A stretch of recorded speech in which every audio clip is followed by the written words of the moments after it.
The important thing to remember is a rut is purely in here, which means if you just go through the motions, no matter what mood you're in, no matter how you're feeling, if you physically get yourself out of bed and do the things that you know you need to do, you will break through it.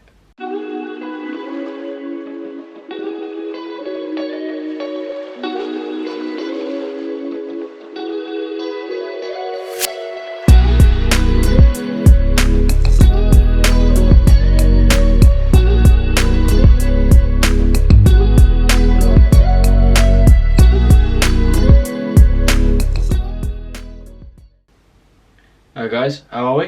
If you're new here, I'm a psychology student trained to be a therapist, so on this channel we talk about positivity, mindset, well-being, mental health and all things like that. So if that sounds of interest, stick around. Today I wanted to talk about a really important topic, and it's important because it's something that affects pretty much everyone, because we all go through periods of this in our lives, and that is getting yourself out of a rut. Now, a rut can be described as a variety of different things. I think it's most commonly known as basically when you've completely fallen out of all your routine and your good habits and everything like that, and you're just sort of not getting anything done, maybe not going to the gym, maybe you're not in a good mood, whatever it is, you're just sort of, you're not doing what you need to be doing, you've lost all sense of productivity and all sense of accomplishment, and you're just sort of going around in circles and not really happy with yourself. They can come about for many reasons, often when your routine is disrupted. So maybe you get ill, you get an injury, maybe a breakup. If you've got deadlines, I know one of the times that my routine goes completely out the window is when I've got a massive assignment due, and it's sort of, me being me, I've left it maybe a little bit late and everything like that. Like, gym's gone, everything, sleep's gone, everything like that, and I'm just working away to get this done. I think the main problem when you fall into a rut is that there's no end in sight, and maybe this is for a different video on a different day, but I think that's actually what a lot of people get the feeling of depression mixed up with. It's not that they're maybe even particularly sad about it or anything like that.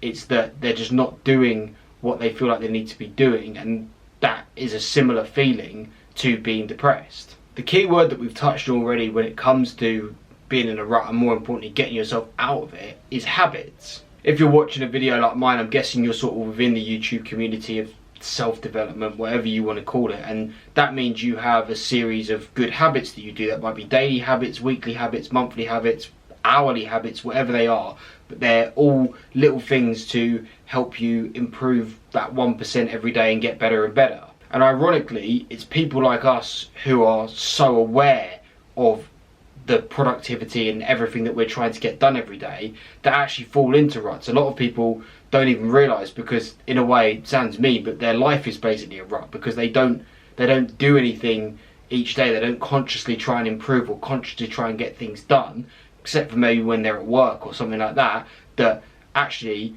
a day where they get nothing done, or a week or even a month, isn't really news to them. That's just how they live. But the good thing about that for us is that we know exactly what we need to do to get our head and get ourselves back on track. So my advice would always be start with the basics. I mentioned earlier, when I personally get into rut, the first two things for me that go are gym and sleep. And this has actually come up for me. I would say the last sort of 5 or 6 days, that's where I've sort of been. And I'll touch on that in a minute, and what I sort of did and how I got myself out of it. But what I'd say to you is, if this is somewhere that you're finding yourself, or you regularly find yourself slipping there, or you maybe feel yourself sort of going towards it at the moment, strip it back to absolute basics. Those basic habits that you do, like for example, the 10,000 steps a day, 8 hours of sleep a night, good diet, things that are going to physically keep your brain going and keep you moving, drinking your gallon of water, whatever it is. And then you've got the other things on top. So I don't know, if you read a chapter a day, if you meditate for 10 minutes a day, if you do an hour of resistance training or physical exercise a day, whatever those things are, start with the basics and then build back up. Because like I said, all we really do as human beings, but especially us people that are in this community, all we really do is enact a series of good habits every day that we feel work for us and we feel makes us a better person. Goes without saying, things not to do is just to accept the rut and lean into it and just sort of fall into a pit, because then that is when maybe actual depression can start to come along. Again, the basics, which I would sort of advise at the best of times, sort of stay away from any of the weed smoking, recreational drugs or anything like that.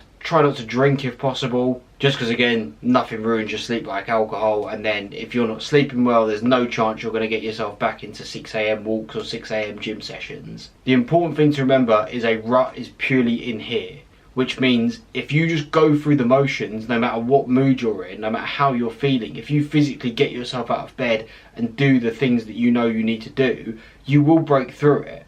The feeling of being down or feeling of being in a rut comes from things you're not doing more often than not, rather than things you are doing. So that's worth bearing in mind, because it means if you start doing those things, if you physically drag yourself to the things that you need to do, you are going to break out of it, which is good. Just to briefly touch on where I've been at, I basically started a new job the Monday before just gone, whenever it was. So not the Monday, just had the Monday before.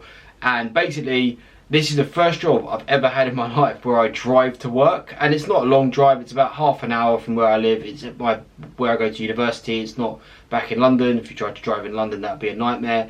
And I basically have just not got into this routine yet. I've not got used to going to the gym in the morning, but being back and then having to actually be somewhere by 9 o'clock. I've had lectures before, but I can walk there from my room, and like you can go to a lecture still with wet hair and looking a bit sort of tired and whatever. You don't have to, whereas I can't go into an all-day office job turning up still with wet hair in my own clothes. Alongside that, this is the first time that I've worked Monday to Friday in an office for about 3 years now, and I completely forgot the little nuances of you basically have to do your food shopping on weekends. You have to meal prep from home the night before. It's not like when I had my job before, I was working from home 4 days a week, and the one day I was in the office, I just treated myself and went and bought lunch. I can't do that every day because it's going to end up costing a fortune, and the food that you buy out normally isn't very good for you. So I just have not got myself back in. I haven't got used to being asleep at that time. I get up at 6 a.m. anyway to go to the gym, but it's completely different to uni times when I'm getting up, going to the gym, come back, and I get work done or I go to lectures, but it's not like get up, go to the gym, and then you're in an office all day where you're actually working all day, and then it's like, well, you can't really be tired, so you've got to get to bed even earlier and everything like that. And I basically, since the start of this job, my routine has completely fallen apart. But I sort of had a big sit down the other day, really thought about it last night or whatever it was. I basically got myself in bed by 9 p.m. just to make sure I'm really getting that 8 hours, get myself up at 6, straight to the gym, no problem. And the last day or so I felt a little bit better, and I'm sort of getting back to it. But again, like I said, it is just that physically dragging yourself to those places that you know you need to be. I'm quite lucky, even when I'm sort of in a bit of a down period or a rut, most things don't really, like my diet never really goes, just because I'm quite cheap. I won't go out and buy takeaways and things like that. And two, I do the most basic food shop in the world, and that is sort of how I make sure my diet is so strict, because I literally only buy things that I'm going to eat, and I don't buy crisps and sweets and everything like that, so then I'm not tempted to eat them because they're not literally in the house. So to wrap up, like I said to you guys, anyone who's sort of there, just even if you have to just write down sort of 5 non-negotiables, really strip it back to basics like you did probably when you first started the journey of self-improvement and everything like that. Strip it back to basics and go, right, from tomorrow morning I'm going to do these 3 things every day no matter what, or these 5 things. Just get myself back into the motion and build it back up. There is always light at the end of the tunnel, because it is your own behaviour that is dictated by you. No one else dictates it. So push through, break through, and get yourself back into those good habits. Thank you for making it all the way to the end. I do appreciate you guys who stick around. If you did find any of it useful, please do consider liking and subscribing. I do 2 of these videos every week. Comment any other thoughts you have below. My socials are also in the description if you want to send me a message or ask any questions or anything like that. And I will see you in the next one. Until then, take care, guys.